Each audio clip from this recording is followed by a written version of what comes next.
Hi, folks, it's Dr. Christine Sauer here with Sparkles for Better Mental Health.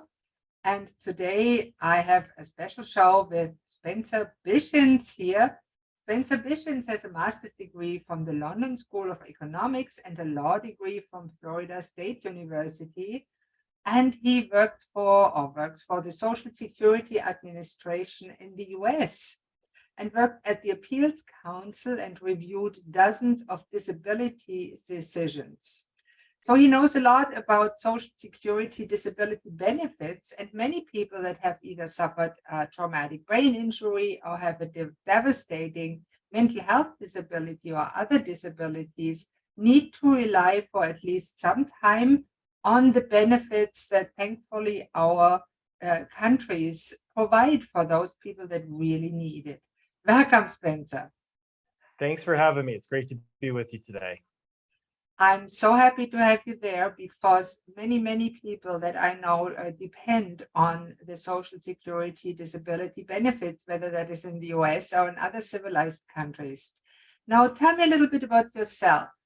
I like how you included the US as a civilized country, given how poorly our public benefits systems are compared to places like the UK and continental Europe and Canada. So thank you for that. I'm not sure it's deserved, but thank you.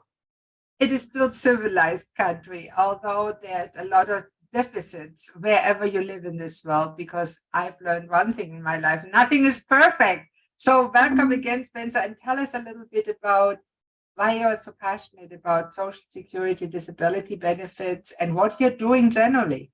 Yeah, so I worked for the Social Security Administration in the United States for 11 years.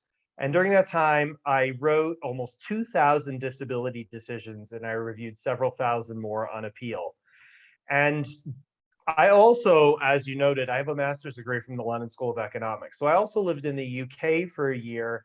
And while I didn't receive disability benefits, I was receiving the healthcare. Then I was on the National Health Service in the UK. And I've obviously had private insurance in the United States. So I've experienced both systems in both worlds. And we have a lot of problems in the United States within everything: healthcare, public benefits. But there are a lot of people who need these benefits, right? The disability system in the United States has almost 10 million current recipients and over 1 million people who apply every single year. And the system doesn't treat those people very well. And I learned that when I worked for Social Security, and I saw how badly people needed the benefits. I saw their medical records. I saw why they couldn't work. And I also saw why, even though they couldn't work, they had so much difficulty accessing the benefits that they're told they should be entitled to. That's why in the United States, politicians will often call them entitlements. And yet, the vast majority of people are denied twice and have to wait 18, 24 months before they can get in front of a judge. And of course, when you can't work and you can't pay your rent, you can't buy food, you can't go 18 to 24 months, right? So the system is very poorly designed. It's not set up to help the people who need it. It's very difficult to access the benefits. There's all kinds of barriers that the system is intentionally erecting specifically to prevent people from accessing these benefits. And over my 11 years with the agency, I was able, through this large sample size, to understand what was happening and why, and to see that it was no accident, that there's a level of intentionality there. And so when I left Social Security in 2021, I wanted to get this knowledge out to people. I wanted people to understand you can't just file a public benefits application, a disability application, and cross your fingers and hope. You also can't trust the person at the Social Security office who's telling you, oh, just file the application and we'll approve it, because they're not going to. They're lying to you, or they don't know what's going on. It's one or the other. So I wanted people to understand, and I put it right in the subtitle of my book. It's called Social Security Disability Revealed. I wanted people to understand why it's so hard to access the benefits, but also that's not really useful unless you also understand what you can do about it. That's why I wrote the book.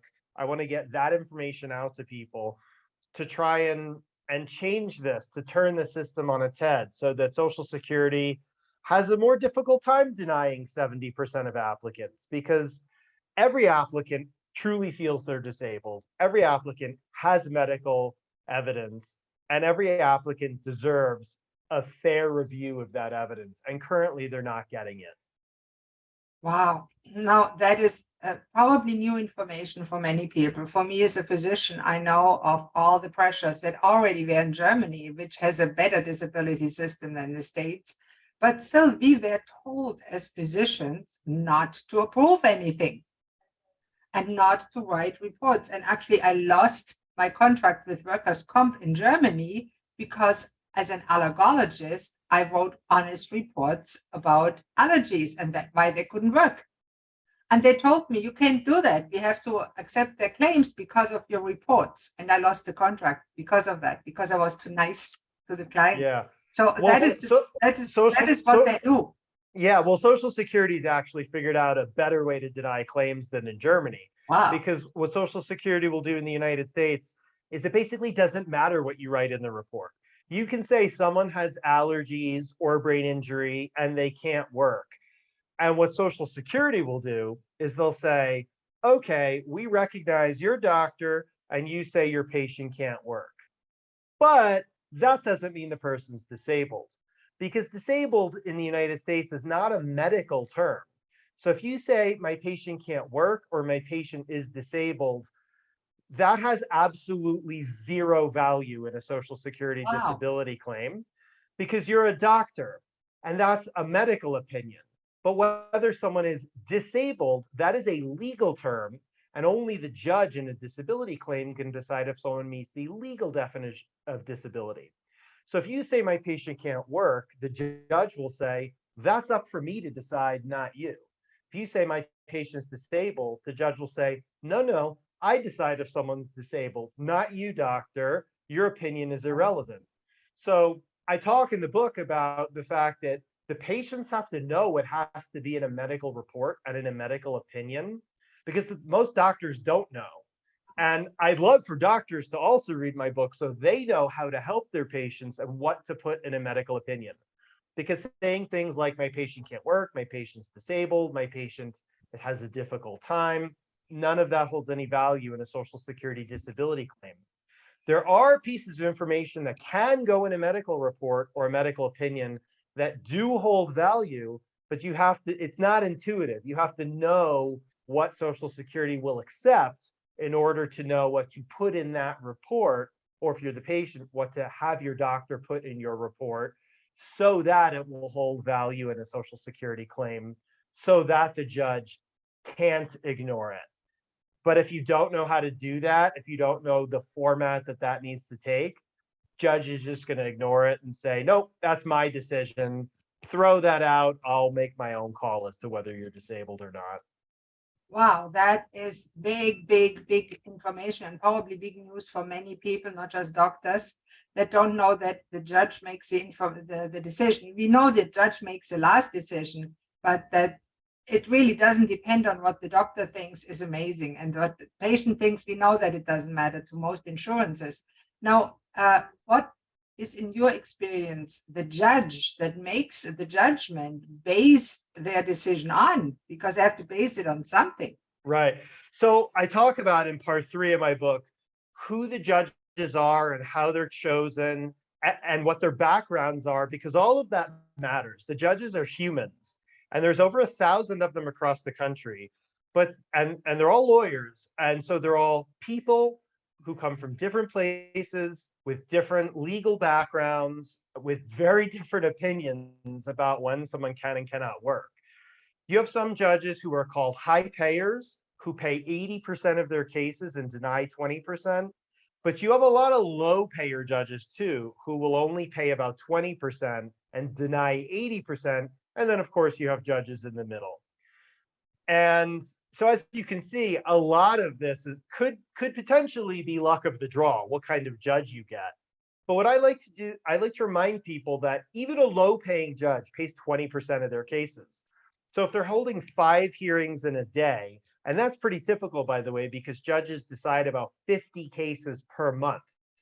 which means they're only spending a few hours on each case. And most cases have 800, 1,000 pages of medical evidence. They have to read all that evidence, hold the hearing, review the evidence, do the decision, and they get about 3 to 4 hours.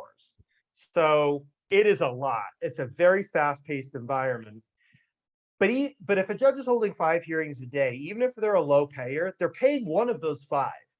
And so the patient's goal, of course, is to become that 1 out of 5. Assume you're going to get a bad judge, a low-paying judge, a difficult judge, and figure out, how can I be that 1 out of 5? What can I do? What are the strategies I can employ? And that's what I talk about in the book. The types of evidence you need to get, what you need to have in your medical opinions from your doctors, how to find a representative and who you should hire to represent you at your hearing, what to say and not say in your testimony, because there are certain things, even if they're true, if you say them, it's going to make the judge more likely to deny your claim. And there are other things that you might think would make a judge deny your claim that actually make it more likely to approve your claim. Can I give you an example? So most people think, if I tell the judge I can work, they'll deny my claim, because if I can work, I don't need disability. But it's actually the opposite. Judges don't like hearing someone come into a hearing and say, I can't work, I can't do anything, I'm homebound. They don't like hearing that because they think it's an exaggeration. But if you come in and say, I've tried to work, sometimes I work part-time. Hey, judge, I worked for 3 months and I couldn't sustain it, but I tried my best. Or I mow lawns on weekends, or I teach at my church's Sunday school. If you can do something, even if you can't work full-time, showing the judge that you're trying and that you're doing your best makes judges feel better about granting you benefits, because they feel like you're at least trying your best to work through your impairments. And so if people don't know better, they'll think, I have to tell the judge I can't do anything. But actually, the better strategy, as I talk about in the book, is to tell the judge all the things you can do, even though you can't work full time. And that tends to make even low-paying judges feel better about approving your claim. So that's just one of the strategies that, it's not intuitive, but when you think about the rationale, it becomes more intuitive. You can understand why a judge is more willing to pay someone who admits that there are certain things they can do. Now, let me ask you, what in your experience going through all those claims, are the people that really try to get a benefit that they wouldn't be entitled to, that they simulate that they're really not sick? There are those. Yeah, you know that. yeah. Well, I do talk about this in the book, because this is one of these things that people just kind of assume if there's a government program, there's fraud and abuse and waste involved. But that waste is, as I talk about in the book, the waste is not coming from claimants. The system itself is very wasteful. We spend way too much money on a system that doesn't really help the people that it needs to help. But the actual claimants, there's just not fraud in this system. And I explain in the book why that's the case. But just the summary, it costs too much as far as time and literally money, because doctors are expensive in the United States and probably in other countries as well. It's expensive to go see a doctor. It costs a lot of money to see a psychiatrist. And you have to have medical evidence showing that you've been disabled for Social Security for at least 12 months. And you can't have gaps in there. So if you think about the amount of time and cost and effort that it takes to set up a record, a medical record for a Social Security disability claim, meanwhile, during that time, by definition, you cannot be working full time. It costs a lot to show that you're disabled. To what? If you're approved, you get $1,500 a month in benefits. The economics don't make sense for anyone to come through the system in a fraudulent way. It just costs too much to fake a disability, and you never get that money back. Someone else said to me, it's a negative return on your investment, and that's absolutely true. So why would anyone try and defraud a system where they're going to spend more than they'll ever get back in benefits? But the good news is that means, and I can confirm this through my 11 years of experience, that everyone who files a Social Security disability claim truly believes they are disabled. It doesn't mean they're going to be approved. It doesn't mean they meet the strict legal requirements of the definition of disability. What it does mean is it's not fraud. If you truly, in good faith, believe that you are disabled, and you file that claim in good faith, and you're making an argument to the judge in good faith because that's you truly believe you can't work, even if you're found not disabled, it's not fraud, it's not abusing the system, and it's not a waste of anyone's time. So if you truly believe that you can't work because of a medical impairment, file a disability claim. You're paying into the system, and even if you don't end up winning in the end, you did nothing wrong. Some people are found disabled, some people are found not disabled. In the United States, Social Security has a really, really strict definition, and not everyone's going to be found disabled. It doesn't mean they're doing anything wrong. I think that's liberating for some people that feel really guilty when they need to access that. Now, let me ask you, this sounds like a really complex and complicated process. Many people that I know that had either a traumatic brain injury or have severe mental challenges, they can't think clearly. They can't form a strategy in their brain anymore because it's traumatized. What can they do when they need benefits? Do they end up necessarily on the streets? Right. Not only can they not think or strategize, but if you're not working and you don't have insurance, maybe you can't go see a doctor or a psychiatrist. Or if you can, maybe you're not able to afford the right kind of source because some sources like psychiatrists can be really expensive. Maybe you can't get your medical records because either you can't find them or you can't access them or you can't afford them, or your particular medical source, if you're seeing a counselor, just doesn't keep good written records. So there's all kinds of barriers for people with all kinds of impairments. With mental health impairments, it's even more difficult. And with something like a brain injury, when you can't advocate for yourself, it could be near impossible, right? So I like to say that I think the best strategy is a three-pronged approach. It is important for the claimant to be involved. That's number one. The claimant is the first person because the claimant is the person who knows the most about their own symptoms and conditions and why they can't work. And that's the person who's going to have to actually testify in the hearing and tell the judge, here's why I can't work. But it's also good to have a professional, knowledgeable Social Security representative. This person is usually an attorney. And I explain in the book how to find them, who they are, how their businesses function, how they get paid, how you can find and hire one. And of course, if you don't like your representative, how you can fire a representative and find a new one. My book is not a do-it-yourself book. I have a chapter called Don't DIY This. There's a lot of information in this book, but it's not for the purpose of doing it yourself. It's to educate the claimant so that they can work with their professional representative to help them present their case. But your lawyer can only do so much, right? Because your lawyer can't go to doctors with you.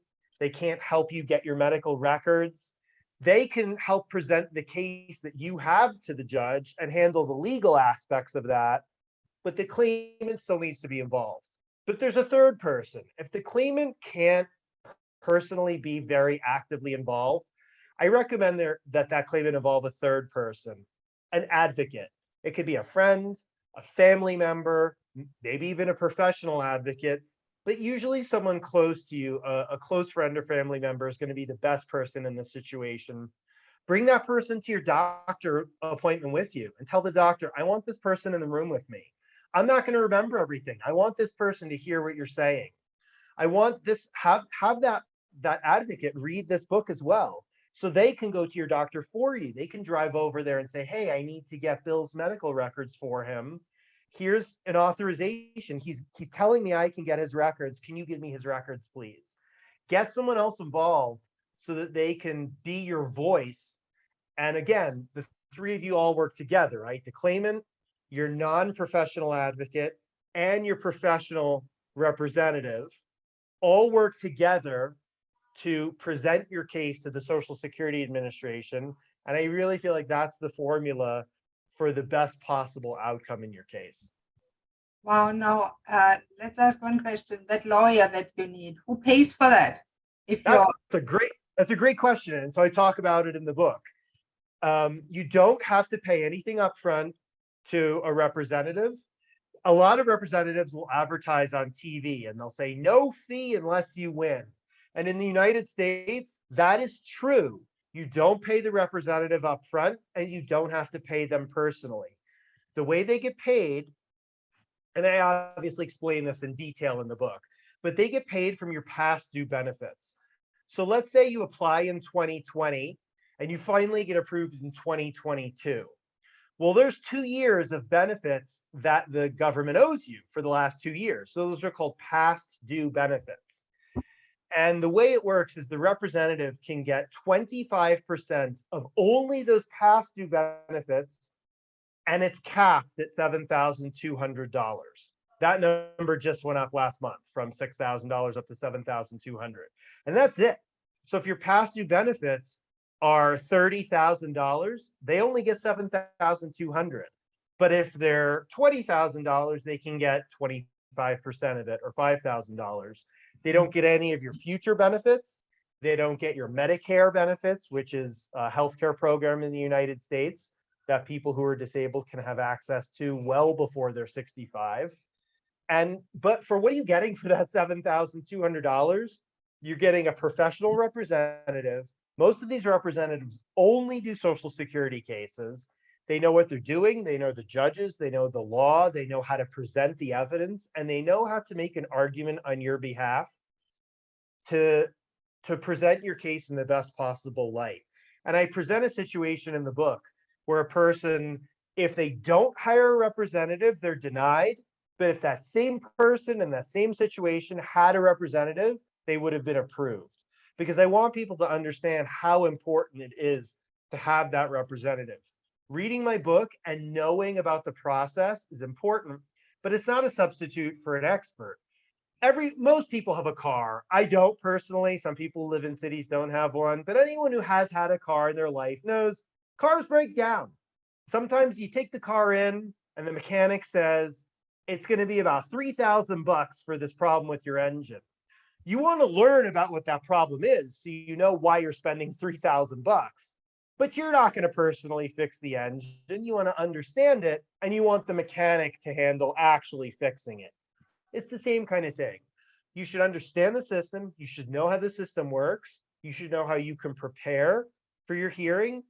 But you also need a professional on your side who can help you be that mechanic and help you get across the finish line.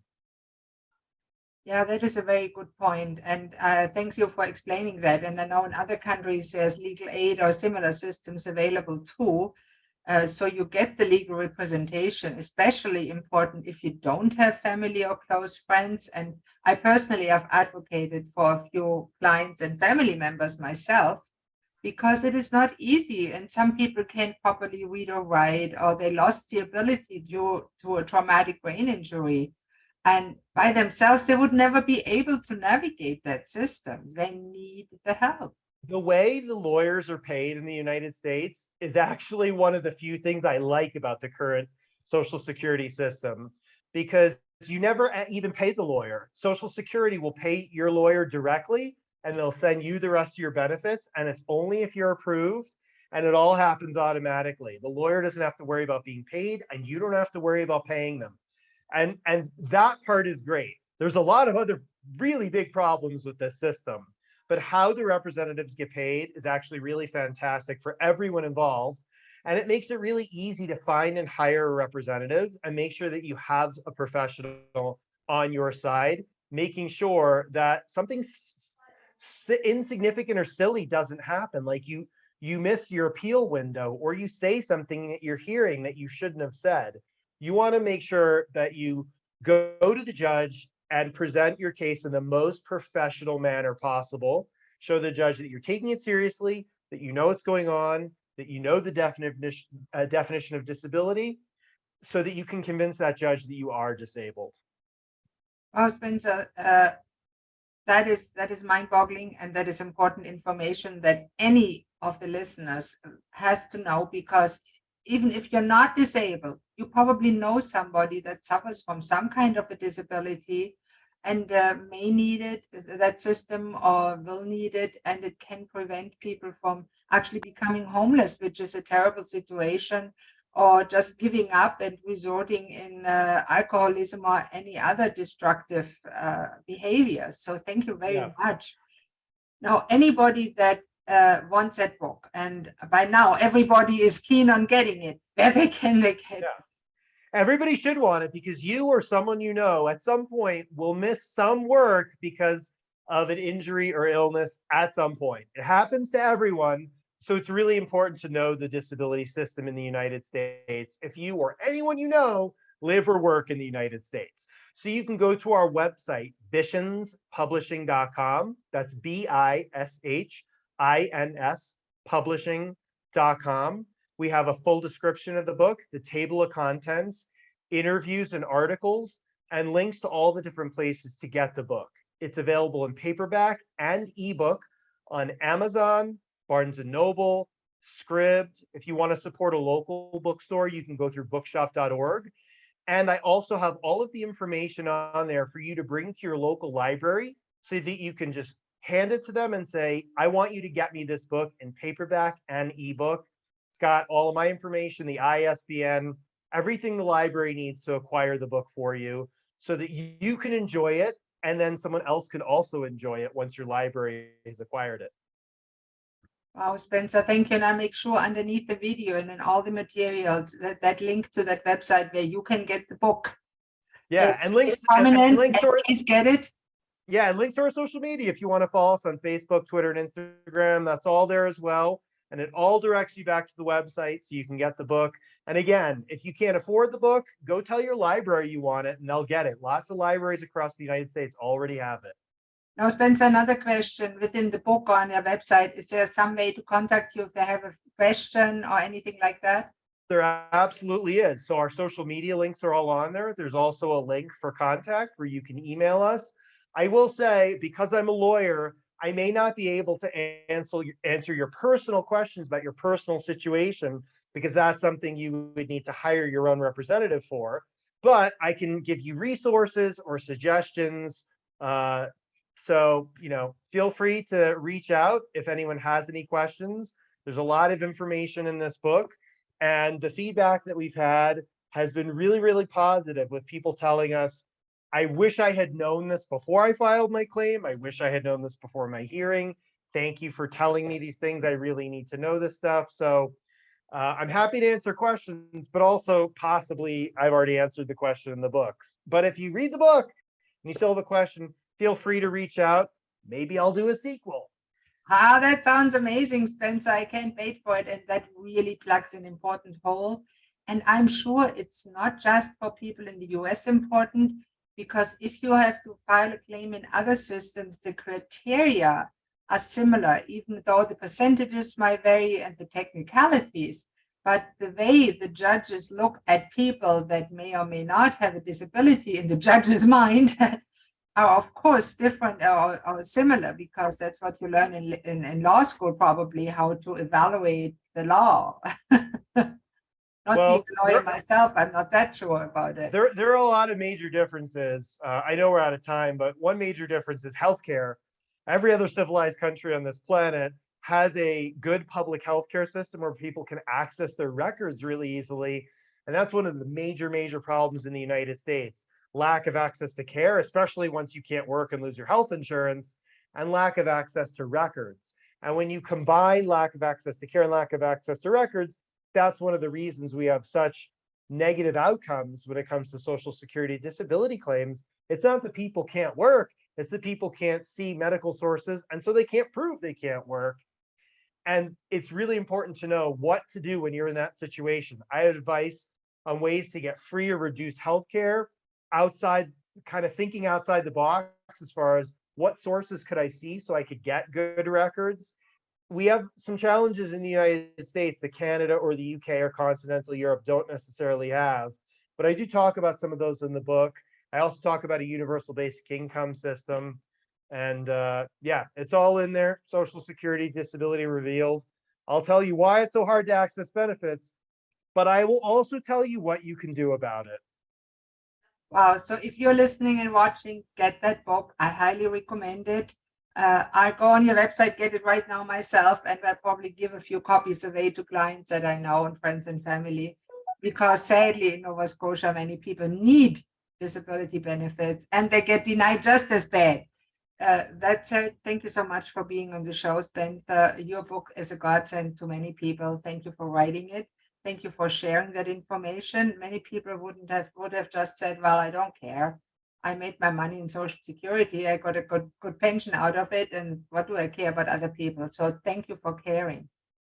Yeah. And even people who work, they don't care until one day you get injured or sick and then you can't work and all of a sudden you care. So educate yourself, get it for someone else. It's important to know about it. You're paying into the system. It's important to know what you're getting for that money. Wow, very good point. Thank you again, Spencer. And that was it for this episode of Sparkles for Better Mental Health, Growth in 5 Dimensions. And I think today we experienced massive growth in knowledge about the Social Security approval system, especially in the US, but also in other countries. Thank you so much. Bye-bye.